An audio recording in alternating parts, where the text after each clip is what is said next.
Not well. I just managed, had courage. Somehow they're attacking me on the spiritual level. Shias, can't say anything about the Sunnis. I shouldn't. I shouldn't say, but I do. In this weakness attack, Shias are the worst.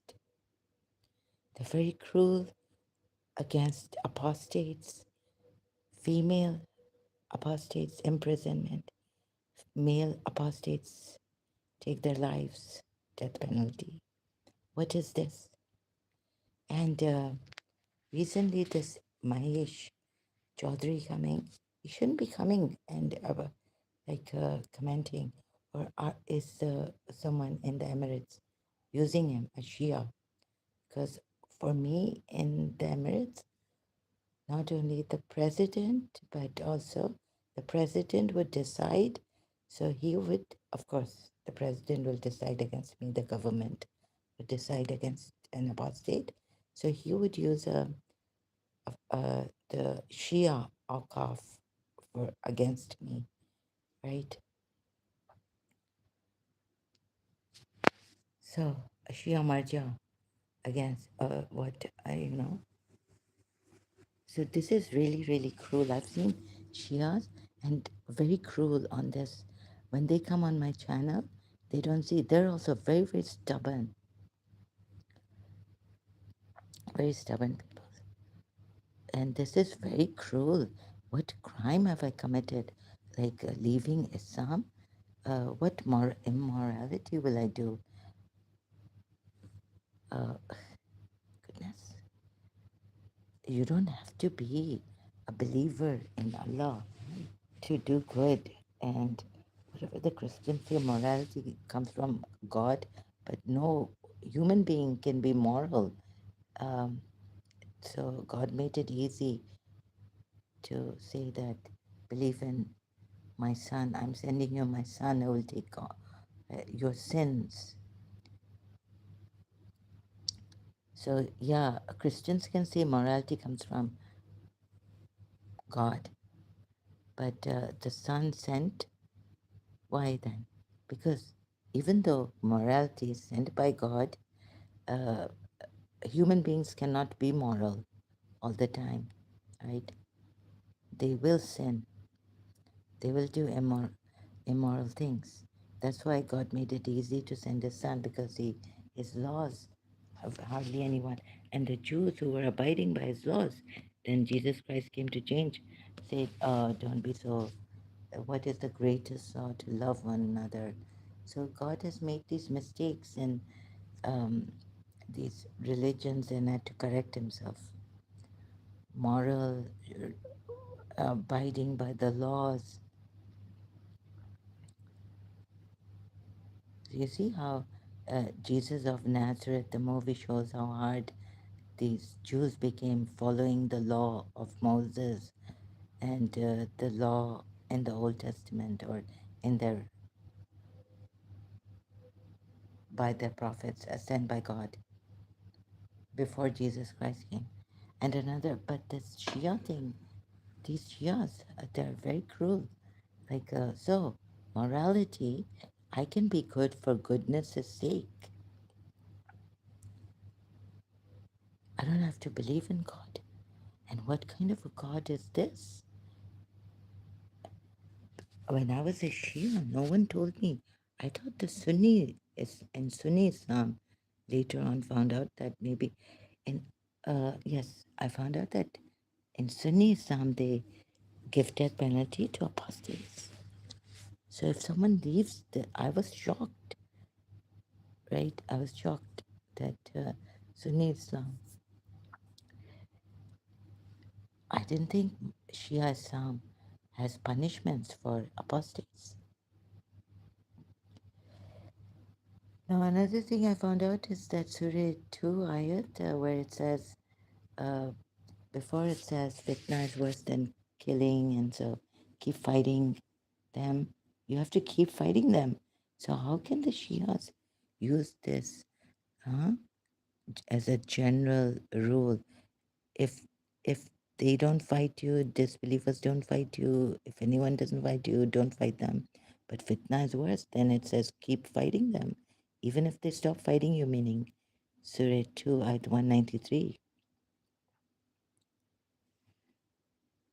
So,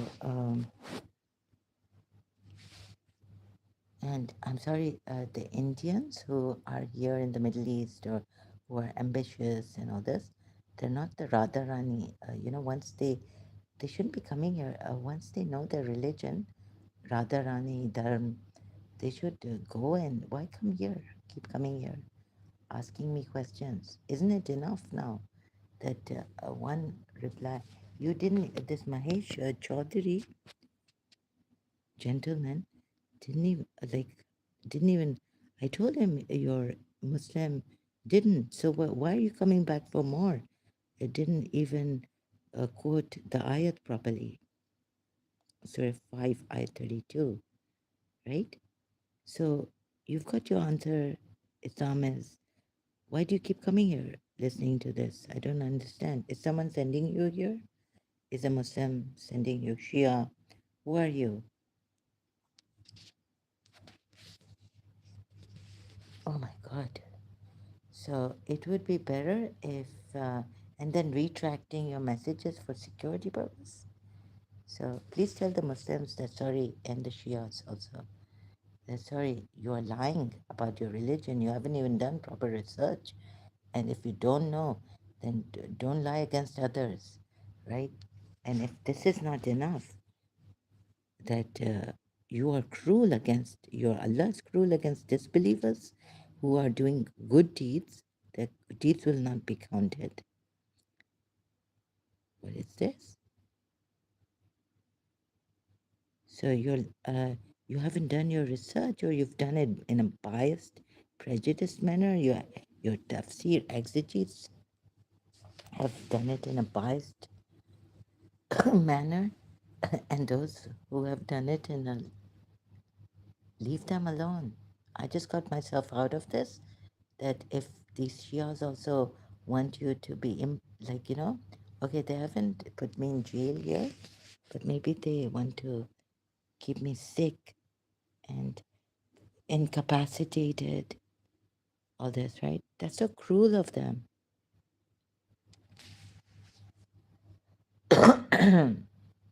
And the Indians, why are you coming here? Like, is that Muslim after you? Still, Mahesh Chaudhary is the, you see, person who knows love and their religion,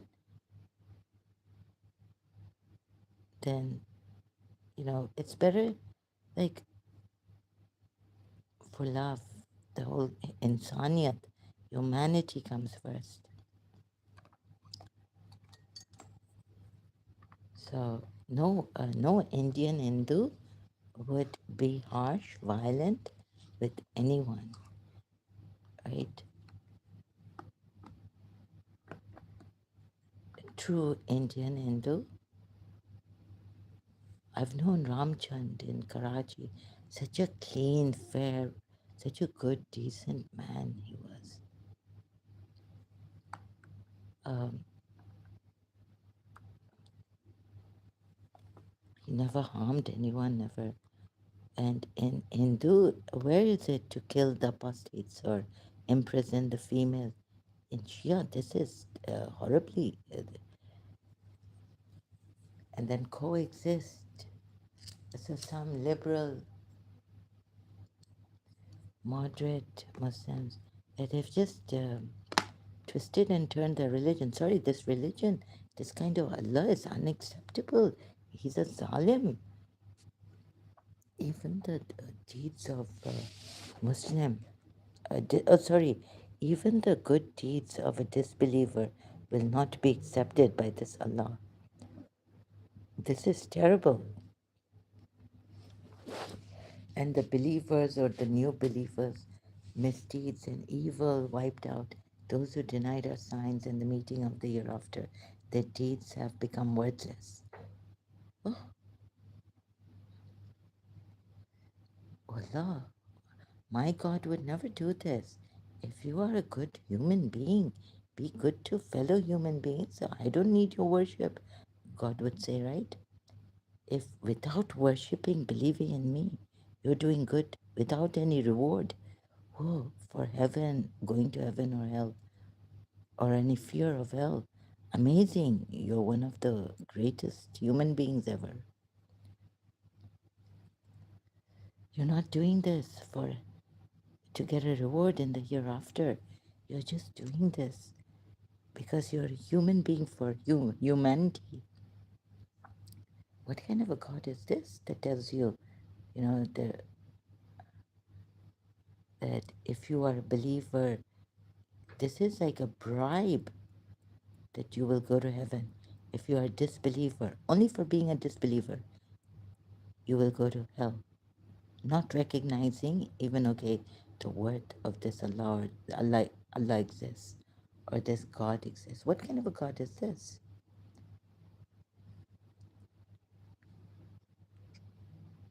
Then Surah Maida at 5 also. Whoever rejects the faith, all their deeds will be void. Good, it doesn't say good, but what if the disbelievers have done good deeds? The deeds would be void, wasted as deeds. Whoever denies the faith, so those who want to punish Shia 12er, stop. I mean, you're very cruel, and no, I'm not going to allow you to get into me and uh, do zulm on me here, right? Forget the Indian trying to give Indians a bad name or show that Indian Hindus are bad. Well, they are the ones who are not following Radharani, their dharma properly. They've come here for something else. Uh, Ambitious. They've left their dharma, perhaps, right? True believers of Radharani, when, a little bit of true love, what happens?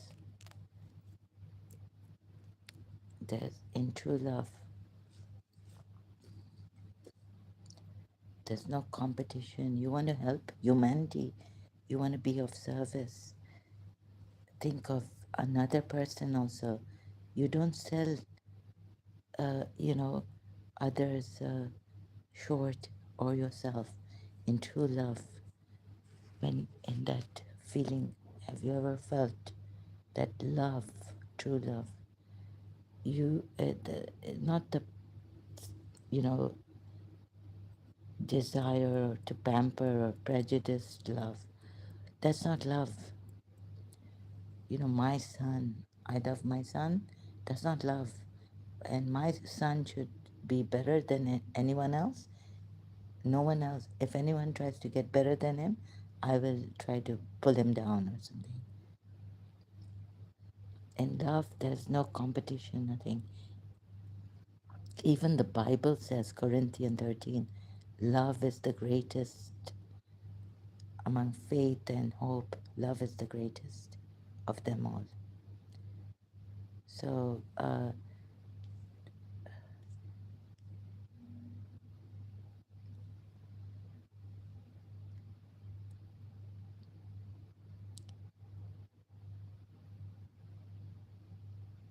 God comes down for lovers, those who love. God should come down, I think, or God comes down. Whoever denies faith, his work has become worthless. And even if his work is good, will be among the losers. What is this? This is unjust.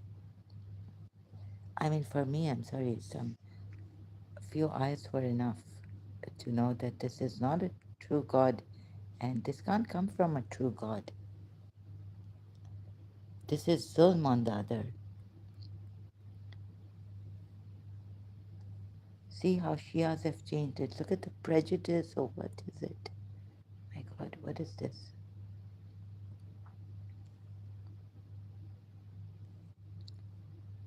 Oh, so look, where can I start? Oh God. So Shias, you're very cruel against apostates. Can't criticize this religion.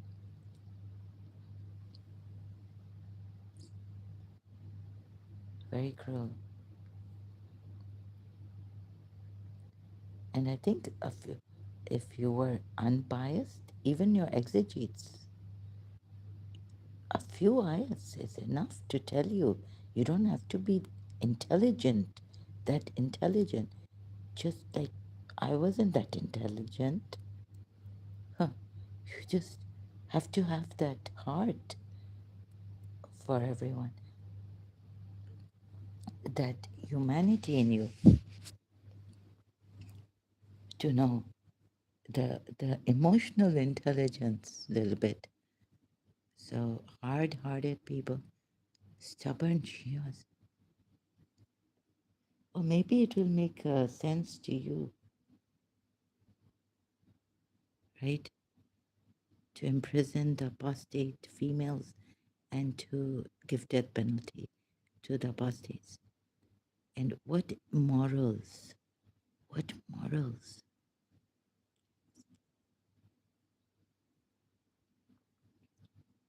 In you also, in your religion, mutta for pleasure.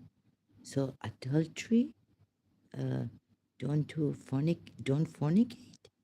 Like, and this Surah Nura, prostitution, the way Allah has put it, or read in context. Like Allah was just telling us that, those parties who were compelling, that was Obey, Abdullah ibn Obey or someone was compelling these prostitutes. Read in context. So just, no, it doesn't mean that just compelled prostitution is not allowed. Prostitution is not allowed, but Allah was showing that about a certain context, historical. What is this? And then there should be a general one too, that not to compel them, and there should be no consent if they wish or if they want. So Shias,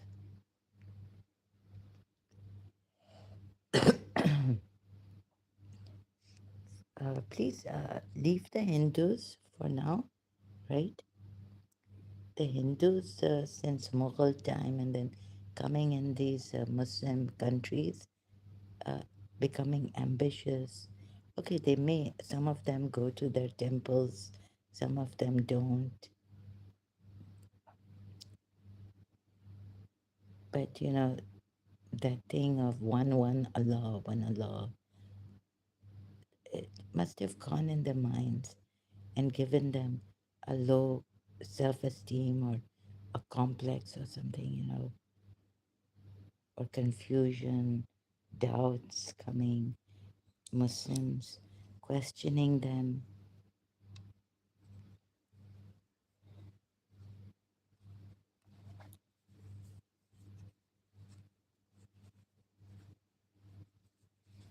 But then I don't think okay, there could be elements that are fighting each other, gods fighting.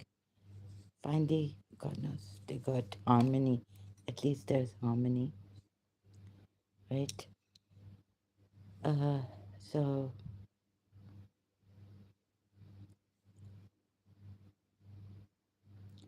gods fighting each other or asuras fighting or what? Anyways, harmony. And one doesn't need much intelligence to know that the Abrahamic prophets have never accepted polytheism. There's no freedom for the polytheists to practice their religion, idol worshipping.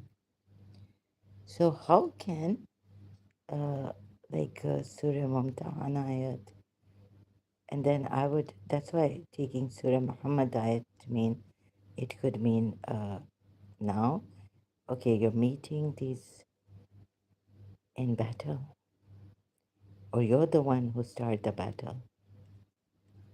So how much God says against disbelievers? Read the Quran ayats and then come here and see how unfair your Allah is and your exegesis is on certain ayats. And you can't even take Surah 2 ayat 190 or 91, 191, that only fight them when they fight you. That's not true. That's not true. So don't take that, because the next ayat after that is fitna is worse than killing. And so keep fighting them until they what? And then you've changed it. So it doesn't, okay, fitna, the meaning of fitna now is the same as that fitna up there, or no, now the meaning of fitna, really, God. But whatever the meaning of fitna, right? The last part, if they cease, that part, sorry, if they cease, in Surah 2 ayat 193, cease from what? Not fighting you now. If they cease from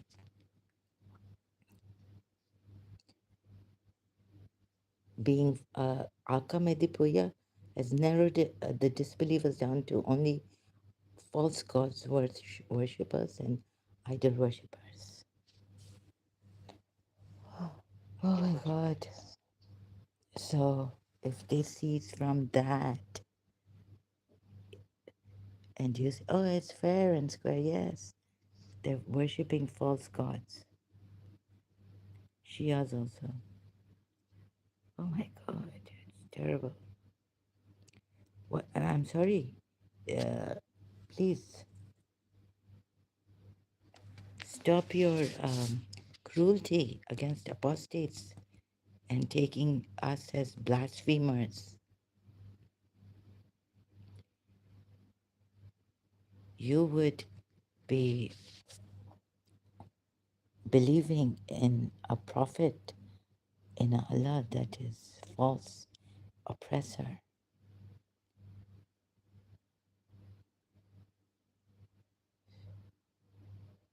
unjust. You're doing injustice to the truth.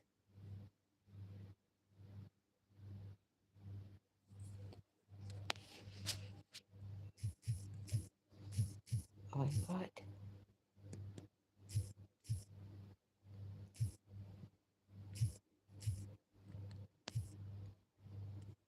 So your belief and your ill feelings against a female apostate or a male apostate.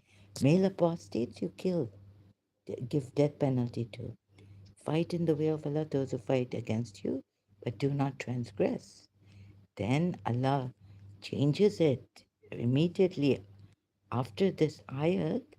You see, it's changed. You can't use this Surah 2 ayat 190 as the general ayat, because now these people, these disbelievers, have stopped fighting you, right?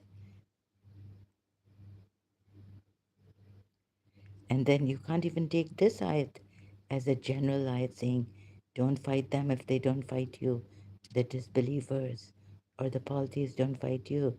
So if they stop, meaning cease or desist, then indeed Allah is forgiving and merciful. But then Allah changes. But then the next ayat, Allah is contradicting himself, saying, fight them until there is no more fitna. And religion is for Allah. So can you see the contradiction or not? You're not supposed to use that general ayat, which is a contradiction then, to Surah 2 ayat 193. Even your exegetes haven't seen this contradiction. So how are you using that ayat to say fight them. Even Akamedi Puya, who tried not to have a contradiction, you know, seeing in Surah Mumtahana, it suggested that you don't fight the non-violent non-Muslims, didn't succeed. But still, you see, he fight those, right? Until the false idol worshippers, oh God, the polytheists who are, and he's even narrowed down the polytheists to who worship false gods and idols. That means keep fighting them, even when they've stopped fighting you. You don't see the contradiction. I mean, come on, what is this? How prejudiced are you about your religion? So you can follow. But the thing is, you're doing Zoom to the apostates also. And soon you are following ayats that are like you're even refusing to follow this ayat.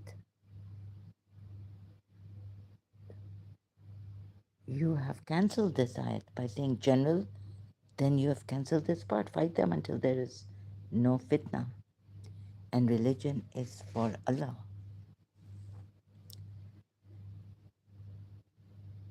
If you say that's a general ayat, but you're going against Allah's ayat, this ayat, no. Continue fighting them even when they've stopped fighting you.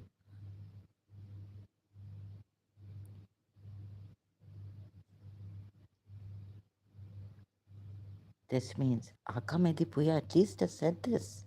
Continue fighting them, even if when they've stopped fighting you. And then he said, okay, fitna is like persecuting you or this, but they're not fighting you. But the question is, the thing is that they're not fighting you. Are they fighting you? Here, they're not fighting you. Now you fight them for fitna, whatever persecution of Muslims or however you may define fitna.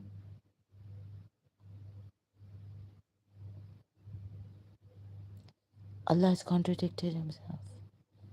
And you're still giving those previous ayats. Say that take them generally. Excuse me, how can you take those generally when Allah has contradicted himself? For fitna now, keep fighting them. Even when they're not fighting you. Although he doesn't say it directly here, this is what this is implied, this verse implies.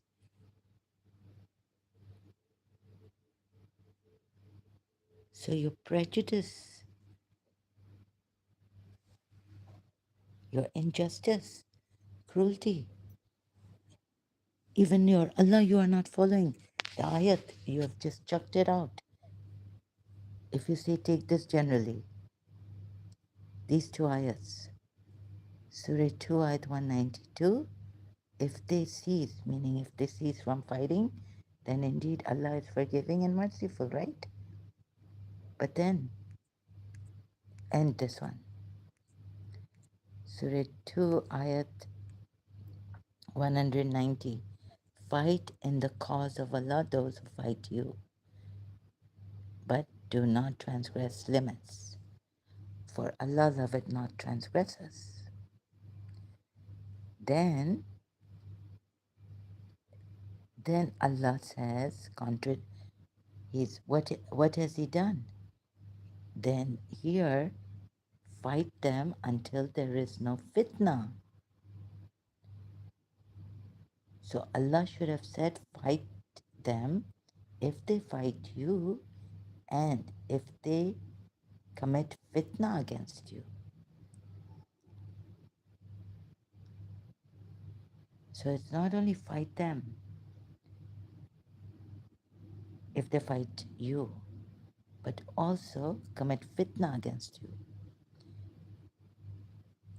Right? persecute you, and all this. Continue fighting them, even when they've stopped fighting you now. But if they cease from what? So this part, until religion is for Allah, Akamedipuya attaches with fitna, like the law of Allah is established, as peace is established, like fitna is they stop fitna, committing fitna against the Muslim believers. But actually, this has a broader meaning because, and this should come, this part should not only come with against fitna, this part, religion is for Allah, but with this part. But if they cease, if they stop from not only fitna, Akamedipuya goes to say for the idol worshippers and false gods worship. If they stop worshipping false gods and idol worshipping, so actually this should be taken in a broader sense. Religion is for Allah, not like Akamedipuya has told you to take it and define this to mean. Okay, fitna is fight them until there is no more fitna, also meaning not only because they're fighting you, but they're persecuting you, but they're not fighting you. You have to continue fighting them. And religion is for Allah. So Shias hanging on to, oh, fight them, if the general one, right, verse, they're lying. And they're doing great injustice and a lot is at stake. They don't want to see, or they're prejudiced. What is wrong with you, Shias?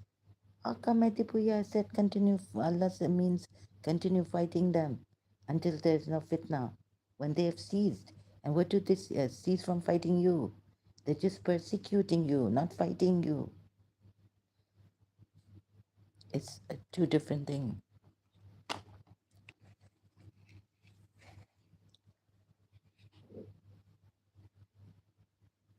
Persecution, you see, they're not fighting you. They're not fighting to kill you. They're not fighting you, Muslim believers.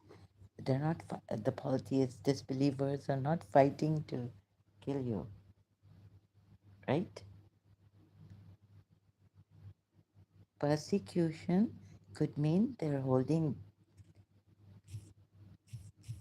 persecutions. Are they fighting you here?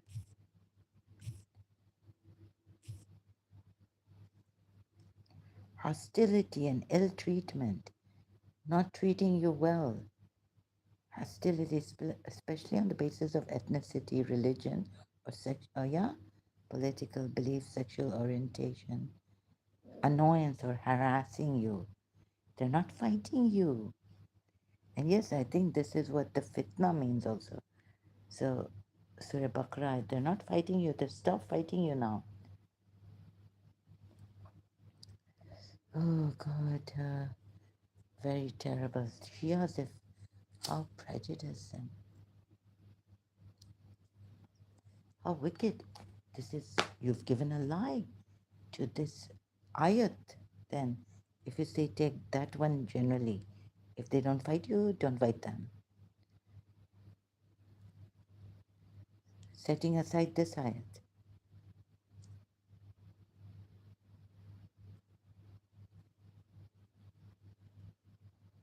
And which God is going to? My God has already contradicted himself. First, he says, fight them if they fight you. And if they cease from fighting you, then Allah is merciful, forgiving. That means also stop fighting them. And then Allah goes and contradicts himself.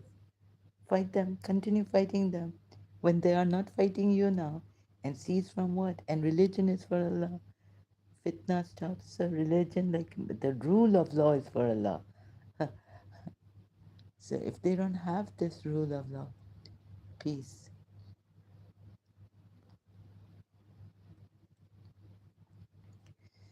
Uh, oh my God.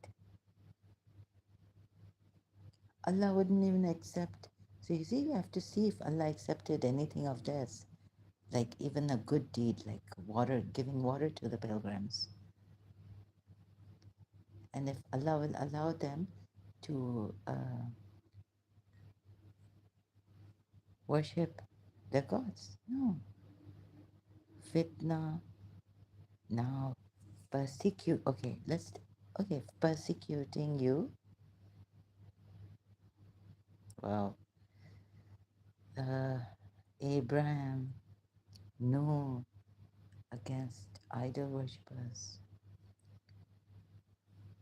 And religion is for Allah. Now, if these disbelievers, okay, these disbelievers, but Allah has contradicted.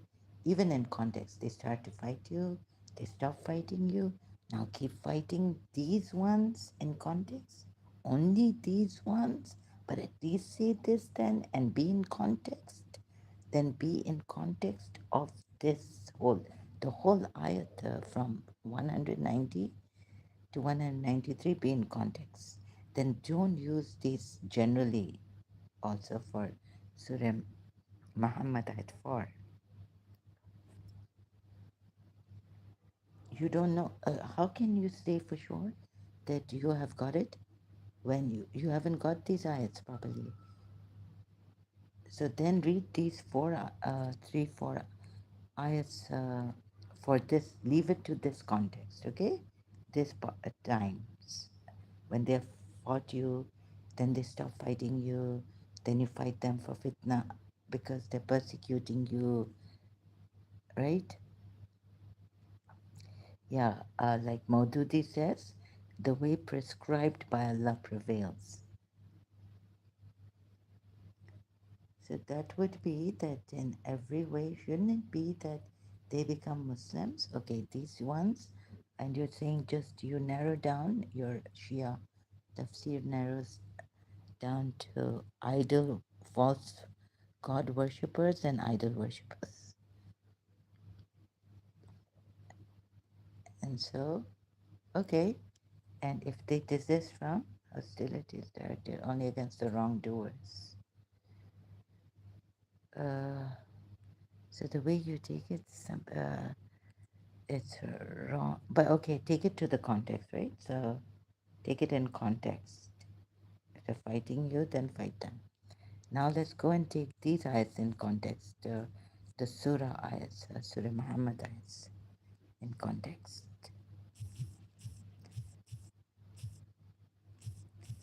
So don't bring the other ayat, Surah Baqarah ayat. Now you see, because it went,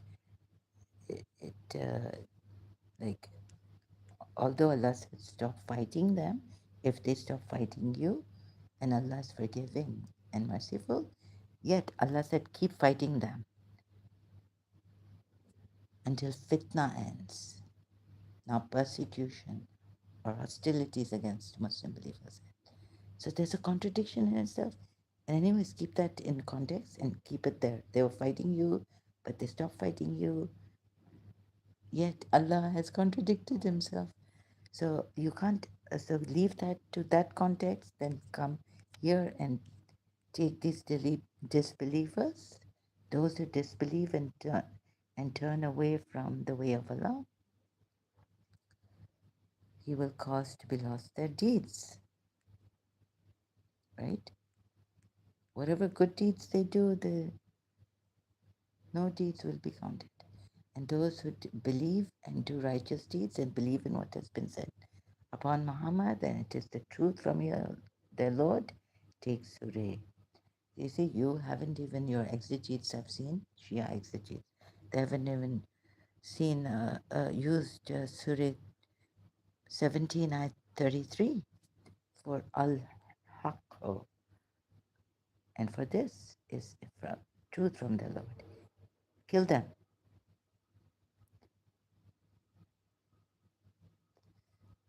Killing is haram, except a soul for a soul or for a not a just cause, for the truth,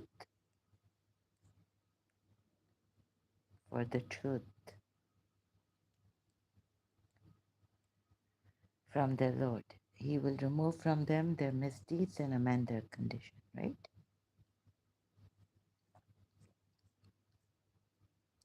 This is because those who disbelieve follow falsehood, moreover, again, and those who believe follow the truth, again, the truth. So keep Surah, yeah.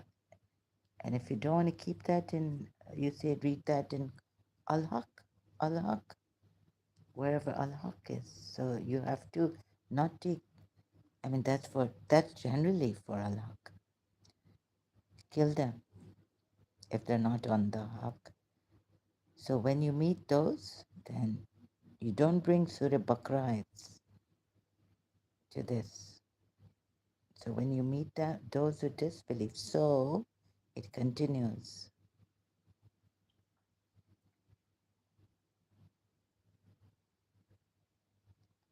in sequence to Surah Muhammad ayats, the previous ayats that I just read out.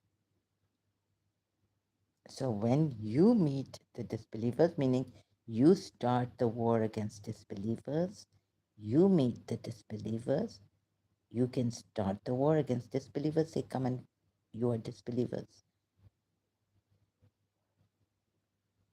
But you see, God very cleverly, so he's contradicted himself. He left out in battle, but when he should have put here, so when you meet the disbelievers who have started the battle with you or against you, he didn't put that. He should have. So like Surah 17, Ayah 33 goes with this, right? The al-haq here. So it could mean killing of the disbelievers is not haram. It is allowed, even when they haven't fought you, even if they don't persecute you now.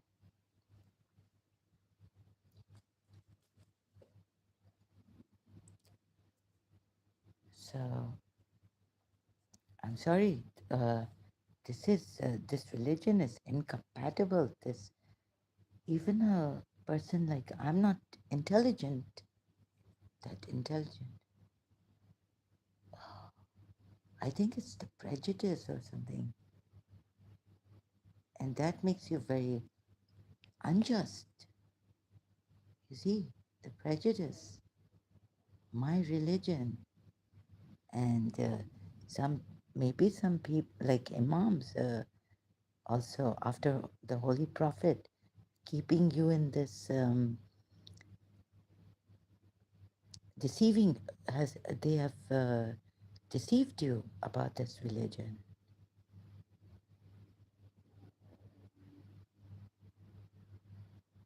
brainwashing or Imam Hussein, oh it's only against the oppressors, help the oppressors, they oppressed us,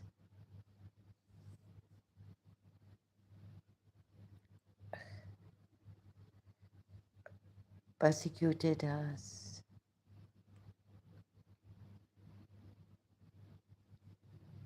and they drove us out just because we said Allah is our Lord. Surah Mumtahan Ayat 1. How can that be true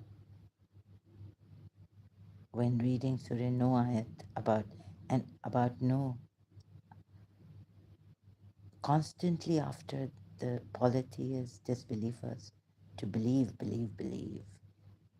And they said, hold on to your gods.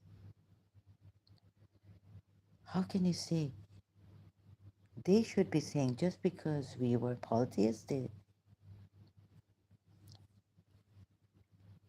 stopped us from coming to the Masjid al-Haram and all this, the polytheists of that time, Prophet Muhammad's time, and also like Abraham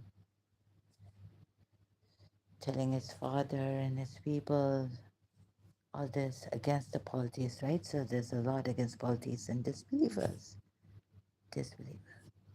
So give us the right Shias also, 12 Shias. You would be very cruel.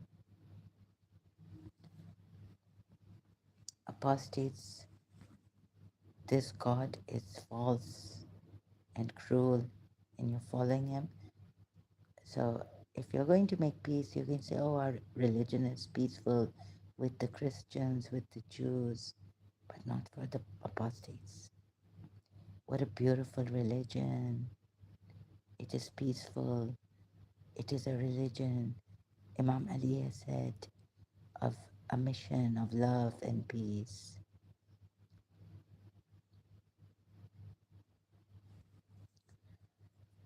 So stop sending Indians here, right? And stop being after the Indian Hindus, become Muslims and this and that. Shias also. Stop it.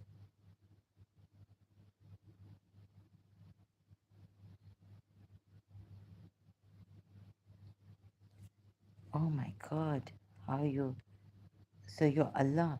You're using general ayat. This general ayat. Do not fight them if they don't fight you. But look, Allah contradicts himself. Keep on fighting against them until mischief ends. Now it's not that they are fighting you. So here also, look, Surah 9, Ayat 5.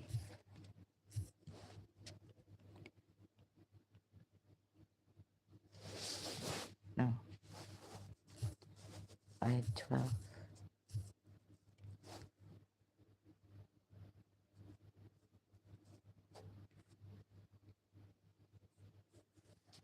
They attacked your faith, but didn't you? No, attacked their faith, polytheist faith. Oh no, not this one. Where is it? So will you not fight those?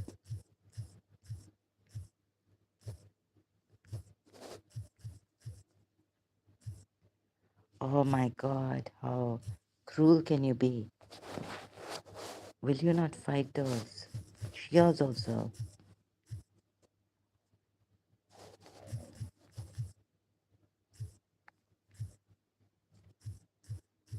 Who, what? You? Who attacked you? The word is missing and drove you out. Now, would you take. So there's this ayat also in Surah Tawbah.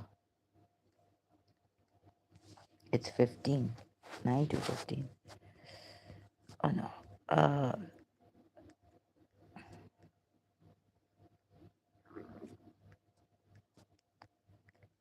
really? But if they repent, establish prayer, and give zakah, then they are your brothers.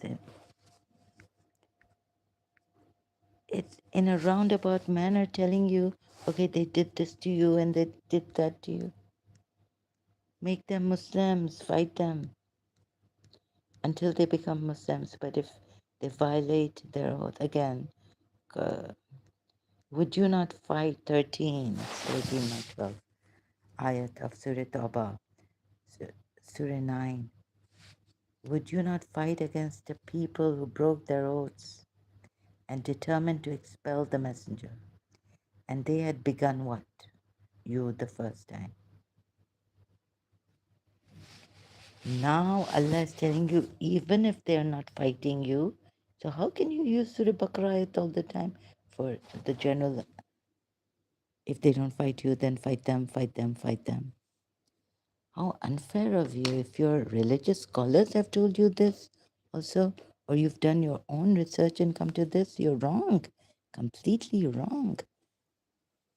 Surah Baqarah ayat, fight them. Keep fighting them until fitna is, even when they've stopped fighting you. So you're doing a greater injustice than the Shia tafsir exegetes for Surah 2 ayat 193.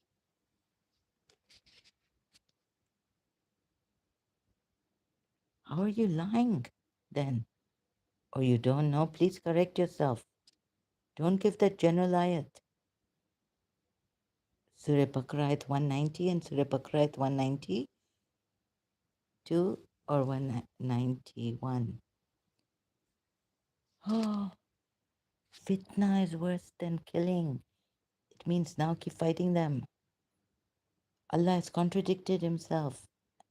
And you're now for fitna fight them. Even when they've stopped fighting you. So do you say that we can fight them for fitna now? You don't say that. Shias also don't say that. Hello, and your exegetes said continue fighting them for against their fitna. Would you not fight against the people who broke their oaths? Now here they're not fighting you. And how are you going to give me Surah 2 ayat 190 when there's a contradiction in Surah Baqarah? How are you going to give me, take the general ayats of fighting, and if they see Surah Baqarah ayat 192, if they stop from fighting you here, and here, Surah Baqarah ayat 190, fight in the cause of Allah those who fight you. When here in the next ayat is fight them, continue fighting them for fitna. True. Also, oh my goodness. What injustice are you doing? And then killing of the apostate males, Shias, and in Shia Islam, and blasphemers, and God knows what you do with the blasphemous Shias.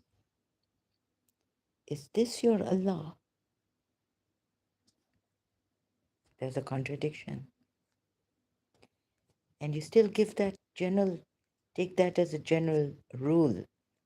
Do not fight them if they do not fight you. Do not fight them if they stop fighting you.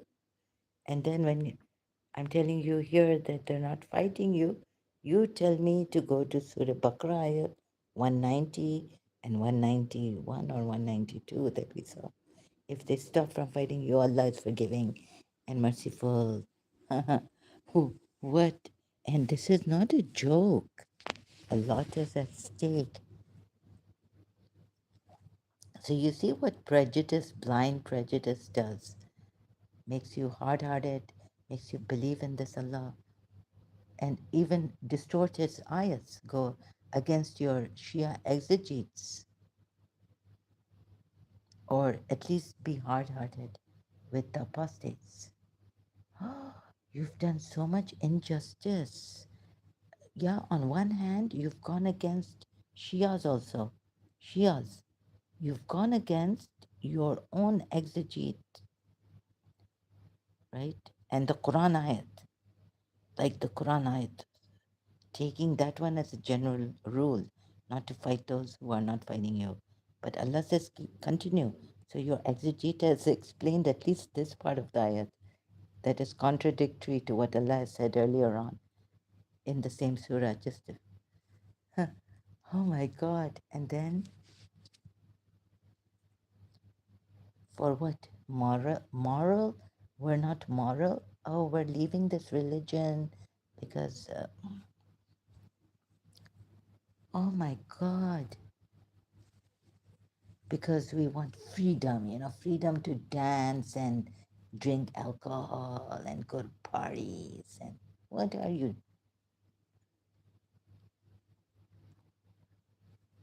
And then you would be showing me, I mean, I have the right to suspect because the energy behind Mahesh Chaudhary, And you're trying to attack my channel by very, very. So those Muslims, God help help us against these. These are not peaceful. They're just either they haven't understood the Quran ayats properly and they're blaming the radicals wrongfully, unjustifiably, and the ex-Muslims. Perfect dawah also. Would you telling ex-Muslim Ahmad and other Christian prince or someone, right? Or did he say that over there too? I don't know, but he was definitely telling ex-Muslim Ahmad that you are the ones showing that Islam is a religion of terrorists and violent. It is not.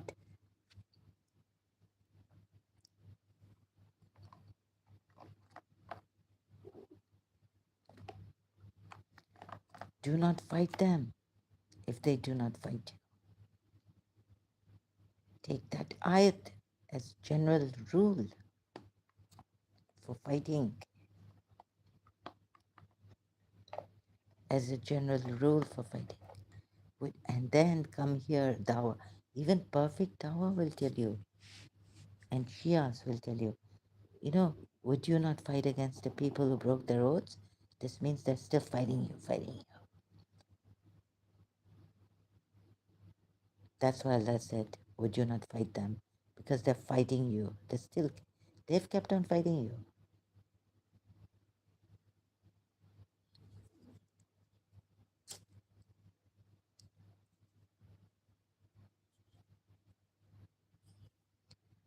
So, so you're not a Muslim.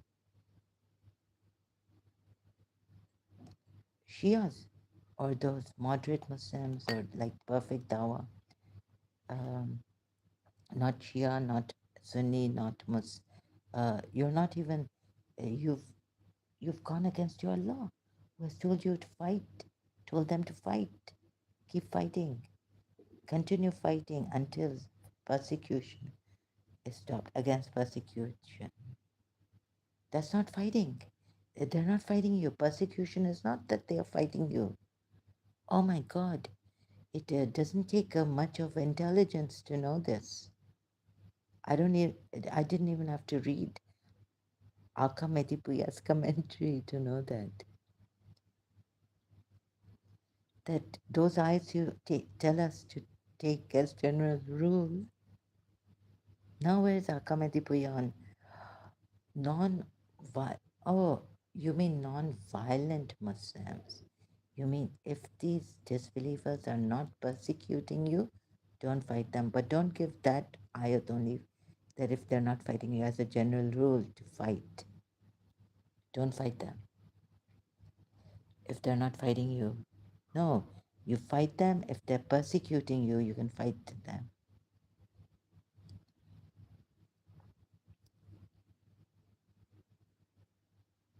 Now come here. Oh God, would you not fight this? Now, these people, these Muslim believers, are supposed to fight those who broke their oaths when they're not fighting you. You can't take that out. What injustice! And then killing of the apostate male and punishing, putting, and being stern with the disbelievers. What about that?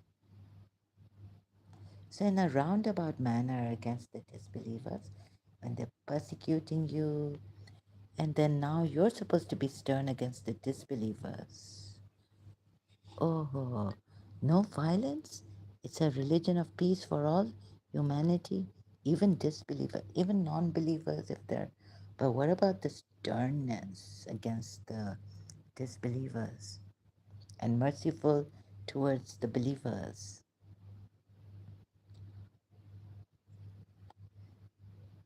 So much at stake. You have done injustice.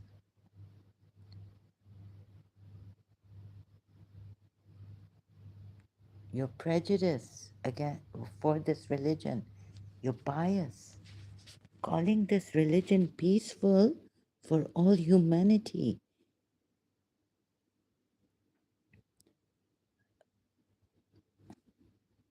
Is you either are blindly biased for God's sakes and have done injustice, lied. There's no like ignorance if you don't know the law. So you, when you go driving, you have nice cars, Mercedes, and right, Arab Muslims, Shia, right? You know your laws, you know your rules, road. You know when to service your car and the upkeep of your car, your expensive cars. Shia Arabs, ignorance of law is not, it's not going to excuse you, right? All the time. Maybe once, but you could get someone killed, accident, that kind. A lot is at stake here. Okay, I went in the bus and I didn't know about the ticket or something. Okay, so the bus conductor or bus driver, he said okay, but I wasn't driving on in the driving seat. So, you know, he let me go. He forgave, he just let me go. I didn't get any fine or anything.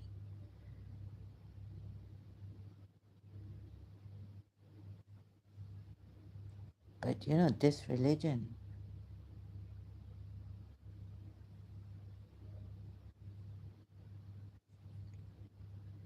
you're blind bias, you're not understanding this religion properly. Is a lot is at stake, and then you're blaming the radicals and the Indian Hindus you're sending here, right? He's going to Amjad.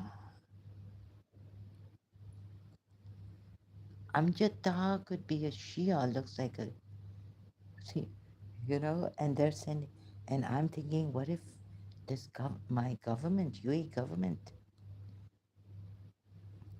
Amjad Taha looks like a Shia. I don't know. Is he a Shia? Anyone, any Emirati would not even dare come here. But Saudi dared come here and was with me. Not like those cheap, cruel Shias, Saklan Haider, Taimur. And you can be hard. You have no regard. You're just self-serving for your self-interest or what?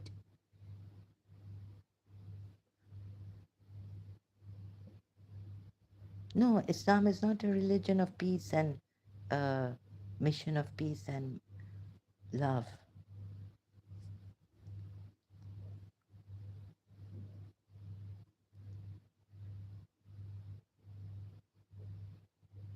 Oh my God, you could make someone like me also apostate.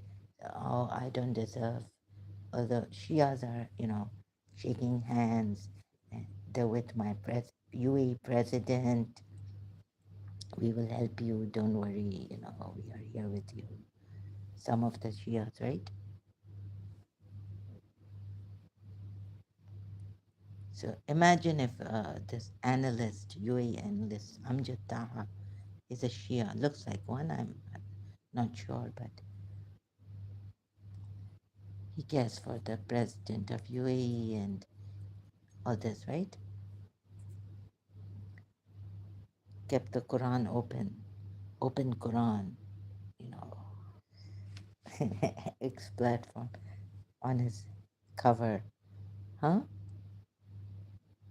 We coexist and making me feel like, oh no, where is my place? I'm a blasphemer. Moreover, right? And you're eating well and you've got I'm incapacitated and then doing more zulm on myself. Like, right?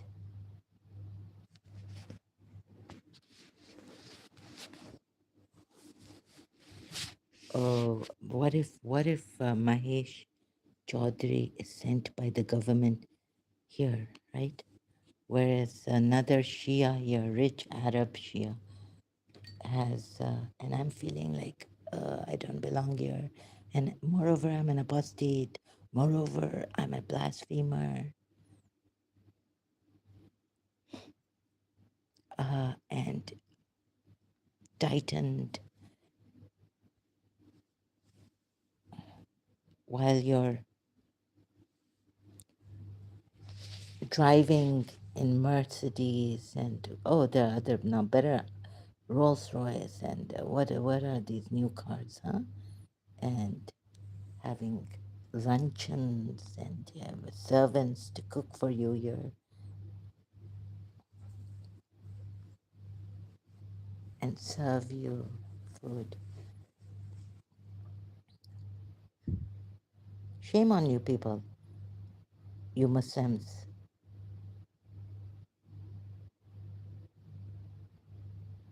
But you know, an apostate who has done no wrong, sacrificed what not for love. I could have, it would have been very easy for me to sleep with someone I loved in London. You know, these British, no, the Europeans who were in my hostel respected me so much. I could have easily slept with the person I was wanting to marry, but then found out, I mean, then when I, like 5 years younger, and then about his issue. So, no, he should go home and marry his cousin,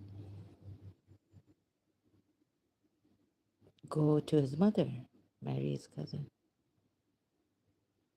So, I didn't. Very easy, I could have.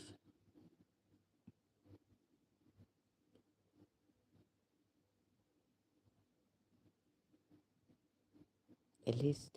And I didn't use mutta or anything. When there were things on me,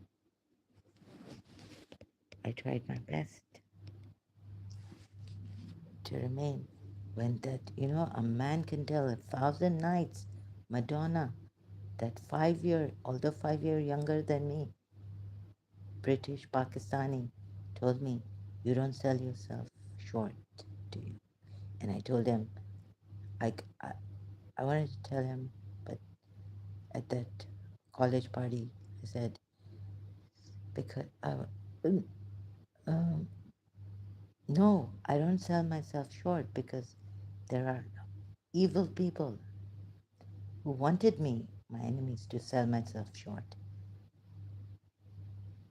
You see, this British Pakistani, not even a Shia, started to have such respect for me.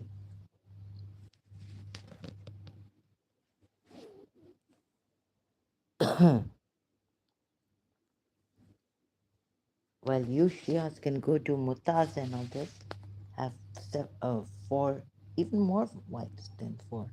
Some Shia told me, a Shia told me in Pakistan.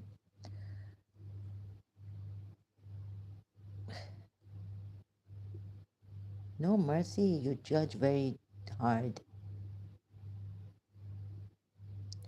You judge. There was something in college I was thinking, even Imam Hussein would forgive, but you Shias would not. Some Shias would, because you see, you don't understand the pain, and then finding someone whom I'm getting along with, and all that years of being with my teacher was tough, a Catholic Christian, and then finding a Sunni, and she bringing out I was reliving and very grateful to God, but you know, something like Ali Asghar's day, even maybe a Shia, a Muslim, sorry, Imam Hussein would say, no, no, yeah, I understand your pain, as he said in my dream. even a Shia would not say, I understand your pain of separation with Mr. Sa. They would say, oh, look at Imam Hussein, who separated from, we should think of that. And a teacher, you have wasted your life. Anyway, so I don't believe in Imam Hussein anymore and those dreams, but I questioned it now that Bibi Maryam helped me, maybe, and God and Bibi Maryam to face my future without my teacher.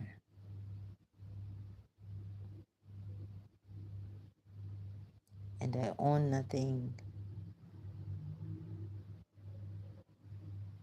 So please be who you send here, right? Telling me that these Hindus, okay, so they're not, if you know love, um, there was another Sunni who really respected me and was very shy, and he bowed after the school dance, and it took him 40 minutes to come and dance with me. He was very handsome, and he didn't touch me, and he respected me. Sunni, not Shia. So, no Indian Hindu is in London misbehaved with me or tried to misuse, abuse me. Or so, if you're sending,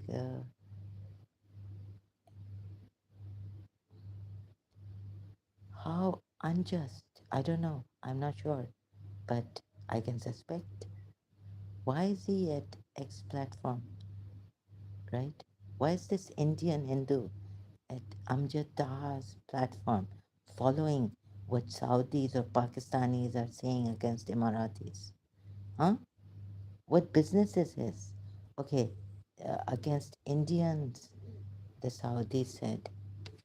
So that means he's following Amjad Taha. Is he like maybe he's close to Amjad Taha or what? But you see, apostates and blasphemers, even with Shias, uh, according to Shia Islam, have no rights, no right to live or imprisonment for females, no right to freedom.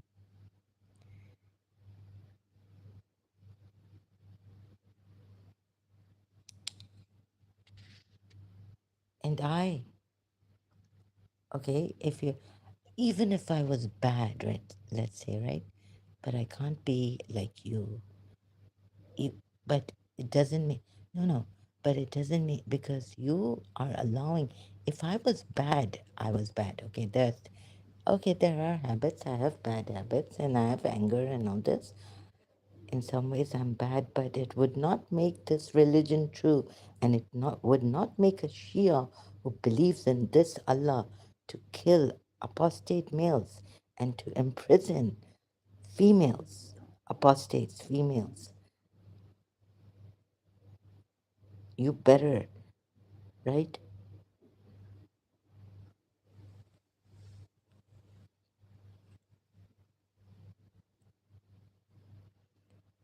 Or this religion true, or you, Shia's better, that you are for the oppressed.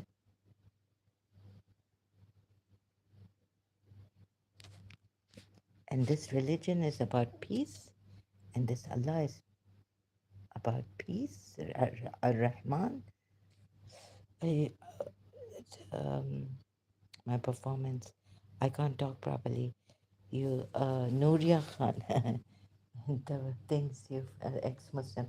Pakistan is also very, very clever, cunning. I think you are, what I think. I'm sorry, I have to give my opinion. Although, whatever, I used to keep my opinion to myself. Uh, But I would fight for my case.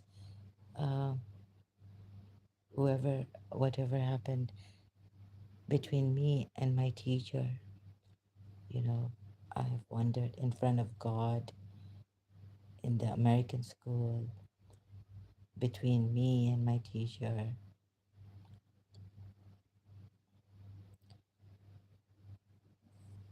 wherever in the divine court or somewhere. Yeah, that I would do. But giving my opinions against others, I reserve it, but not too much. So, um,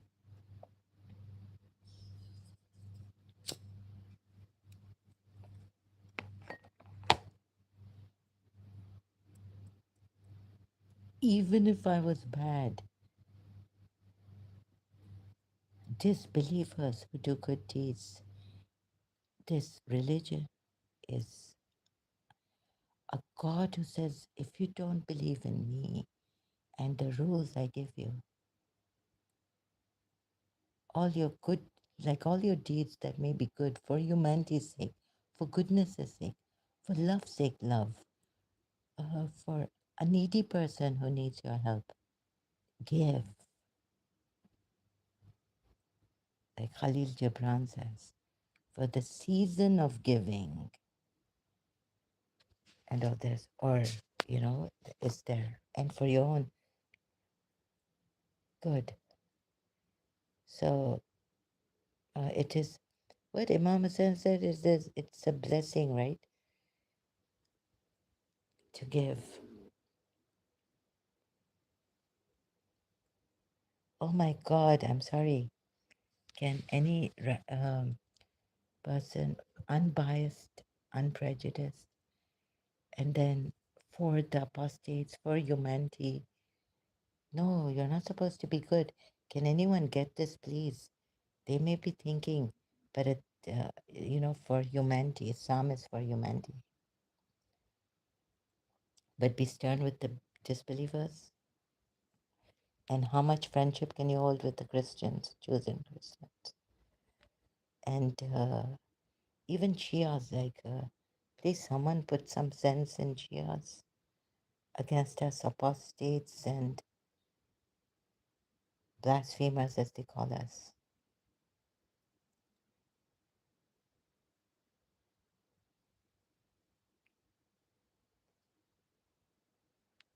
So I'm here for now a holistic peace. Holistic peace means peace when you don't believe in anything, but you're a good person, you're doing good, you're following the country's laws, you're following the road laws.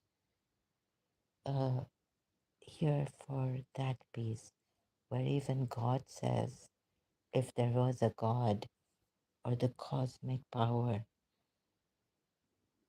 you know, just you don't have to believe in God or anything, but just doing good.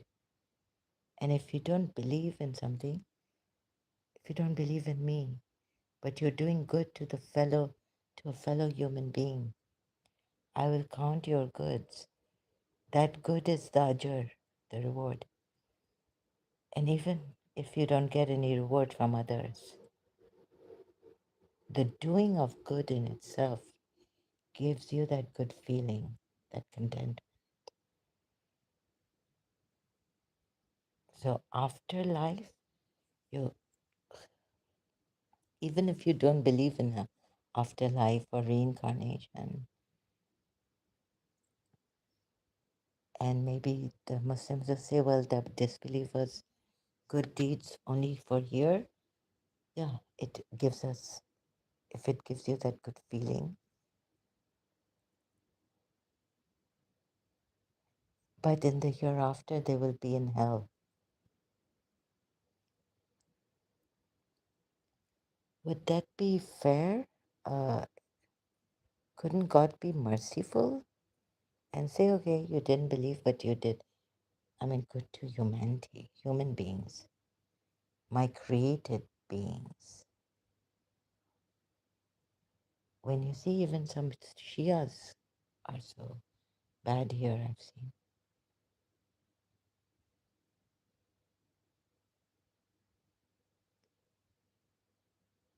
Love humanity, do good to human beings. You got me, you got the who I am. So worship would be only to put you on the right track, like make you be good for human beings. Which God is going to say, imprison the apostates or what? And if you have any fear of fornication, right? Fear. Why fear? This is a natural thing.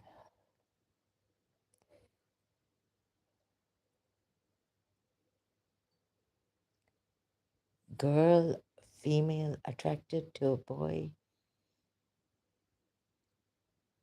casual sex.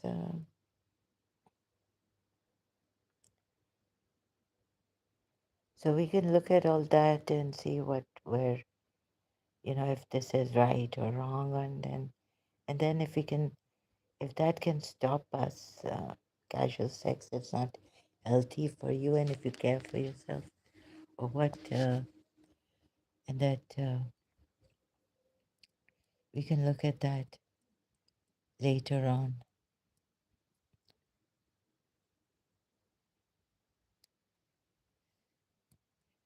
And if you want to go for it, it's your decision, your responsibility. And then bear the consequences, right? But not burning in hell. And like the Hindus say, that maybe through lifetimes you learn, if not in this lifetime, if this lifetime is not enough, for you to learn. Like it hasn't been enough for me to stop a bad habit I developed, smoking or drinking tea. Can't stop it, can't quit. So maybe next life, at least I won't be burning this God. The God of the Hindus will not be burning me in hell forever.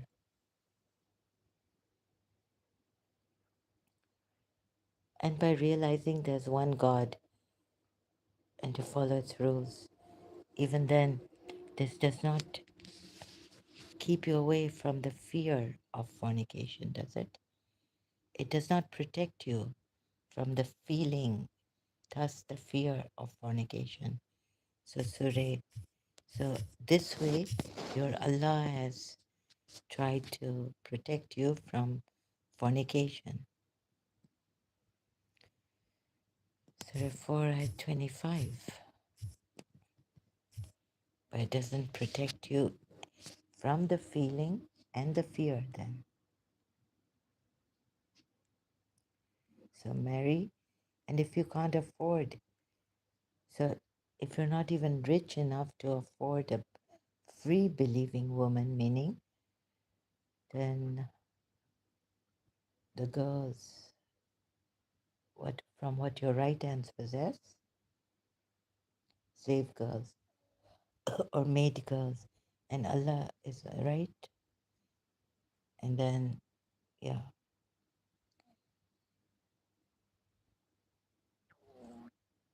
fears, affliction, sin. So Allah has protected you from this fear of sin in this way.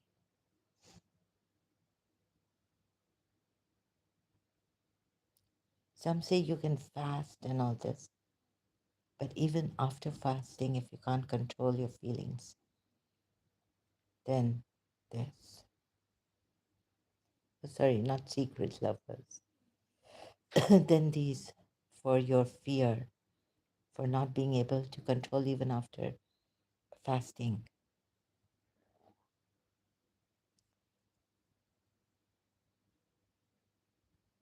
this way.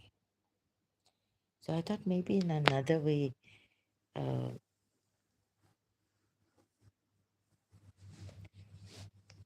to be able to control your feelings. There could be another way rather than, go for these poor girls. Or maybe if we bring some love in so that you don't go after lust. I know this is a natural feeling, yet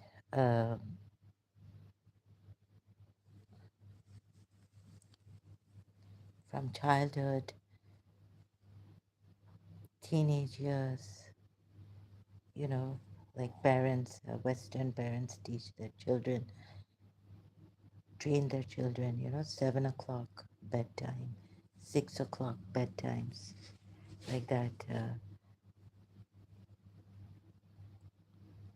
Or can we train, or can we make a person realize how important love is, and just, how unhealthy casual sex is, or at this time you should not, if you get pregnant, it's not good. So for you and all that, teaching your children when they, you know, come of age,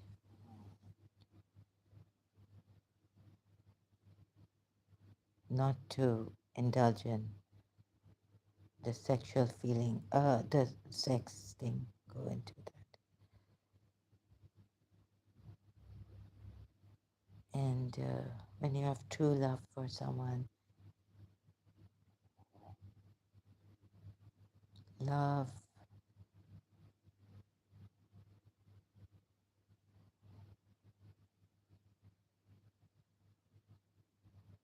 and that person respects you, and so we can, some other way we can choose.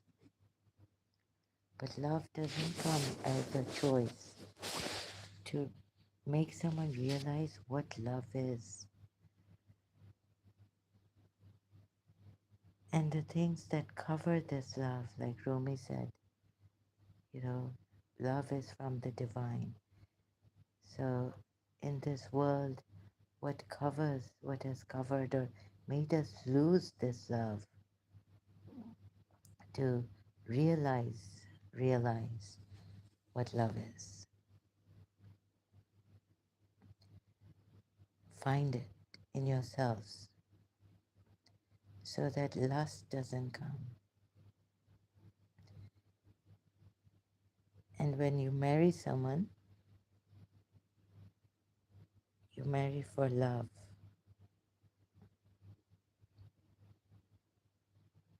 And what this true love is. So now you don't choose love, no free will in love. And now something has started. So you don't choose love.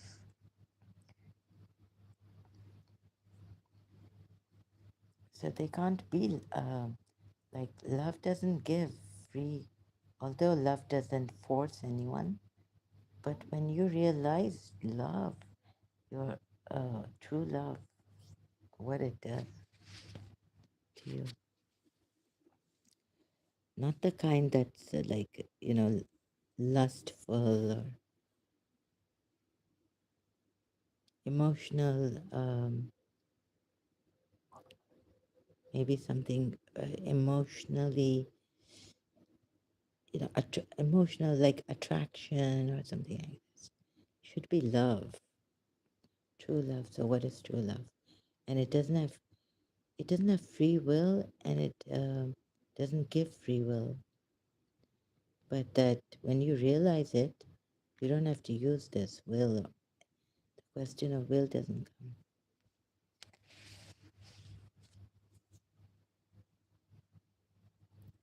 But everything in this world that's made you lose this love, your true being, comes from this true love. So then you can avoid having casual sex and all this, maybe. But I wouldn't, this is definitely, sorry, I have to say this. this religion, even Shia Islam against apostates, making them feel like they don't, making things like they don't have the right to live, or they don't have any right to be free, and on blasphemers that this is an insult. You're insulting this religion when you're not uh, helping people finding holistic peace for all humanity, universal peace, even if they leave their religion, not to punish them, not to be hard on hypocrites or, what we think are hypocrites, or not to, like, yeah, even hypocrites, like, not to find them and kill them wherever you find them or something like this. Um, Not to kill them, but walk away from hypocrites. If they keep coming to you, then we should have a better way, a more peaceful way, a more like we can handle hypocrites, have the strength in us, not be shaken and I can take this. Like I became against hypocrisy. I can't take this. I can't take hypocrites. I'll faint if I see a hypocrite. So to be strong in yourself, find that strength within yourself, and yet rise above, go to your higher self, and deal with these hypocrites in non-violent ways, peaceful ways, and be able to exhume that love, peace, and keep that inside of you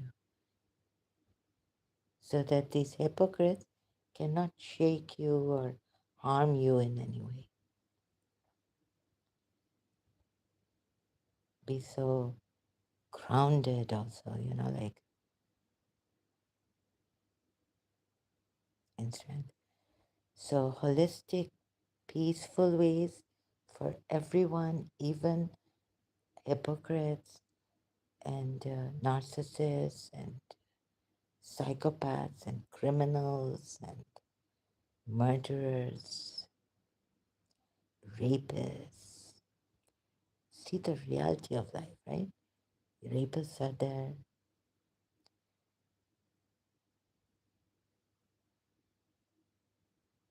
So we can have this holistic, not like leaving a religion or saying, excuse me, this is against human rights. This religion is against peace for all, right?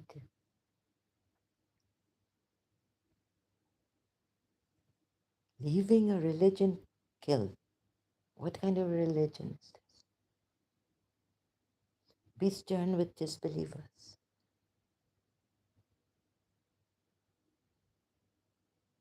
Please, this religion is incompatible. And look at the biased Shias, right? They've made you, they've made even the Christians and foreigners, oh sorry, non-Muslims, think that this is such a great religion. Imam Hussein stood for peace. True Islam is this, not like Yazid and the enemies of Islam thought it was, distorted it. Actually, this is a religion of oppressors,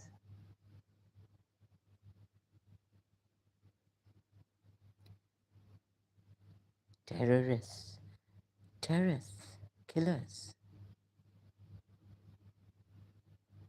Where's this religion of peace for all humanity? And in this religion, hypocrites, these people were forced to Surah 4 at 47.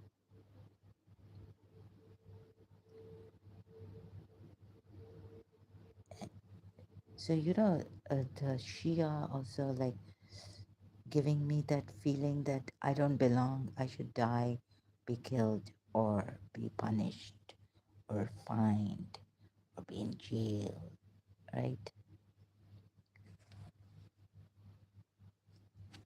So go ahead, praise, like, Imam Hussein, peace, and all this. You're doing a great injustice. Who would? This is incompatible with peace for all, even apostates. This is an unjust, cruel religion.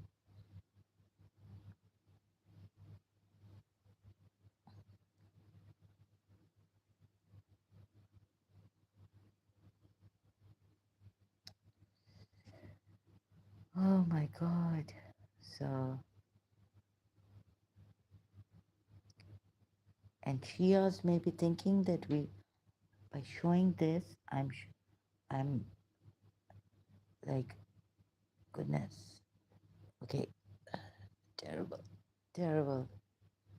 You people are really cruel, prejudiced, biased, and cruel. Unjust people ask me, an apostate and a blasphemer. According to Shia 12 verse, Shias also. And saying the wrong thing, putting Prophet Muhammad as a false prophet, showing Prophet Muhammad, I'm doing a great injustice, blaspheming, insulting a true prophet. I'm doing a great injustice to a true prophet. Oh my God. And thereafter, his successors, the vicegerents. Ooh, wow, amazing Shias also.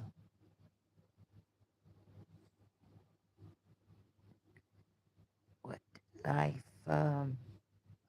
So, so for how many years you have been quoting even against your Allah, even against Surah Baqarah, that rule of law is Islam's rule of law is to not fight if they're not fighting you.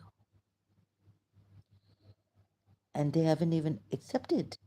They've gone against Surah Baqarah 193 and their own exegetes, these Shias also. Can you see the bias? You see the Muslim Shias also being wrong. I mean, not under, like going against their, what have you done? You have been unjust and put a lot at stake,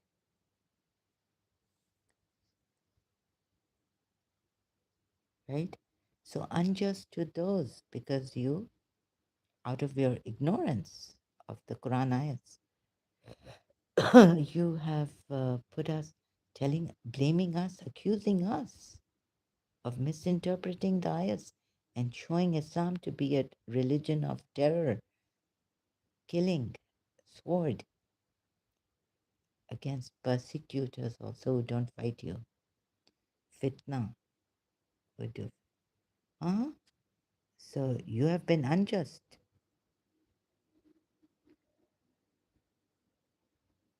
That's the difference between you and me.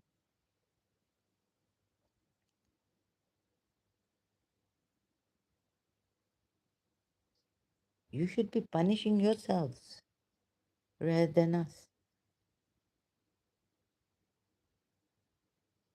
You see, no Shia. Now you send an Indian here, not even representing you. They're hiding, the cover, undercover. Shame on you people. Shias also. And you see, no Shia coming here to help or say, no, you're right. Right? They're all now ashamed, must be shameful, ashamed of yourselves. You have gone against Quran ayat, giving one Quran ayat saying, oh, shame on you people. And then against apostates, your zulm, your cruelty. Even Akametipuya would not agree to you to take that ayat generally. Those who do not fight you, don't fight them. But fight those who persecute you also. So God has now contradicted himself, and you don't see. And you blame us for that Islam is violent. Islam is not about fighting those who don't fight you. Some Shias, you don't know your religion. Cruel people. That would make you cruel according to your religion, even. And you have ignored one ayat, totally going against this one ayat of Allah, the rule of Allah, to fight those who persecute you, not only those who fight you, and killing of apostates and all this, and sending Indian Hindus maybe and you won't come yourself now and say, yes, we were wrong.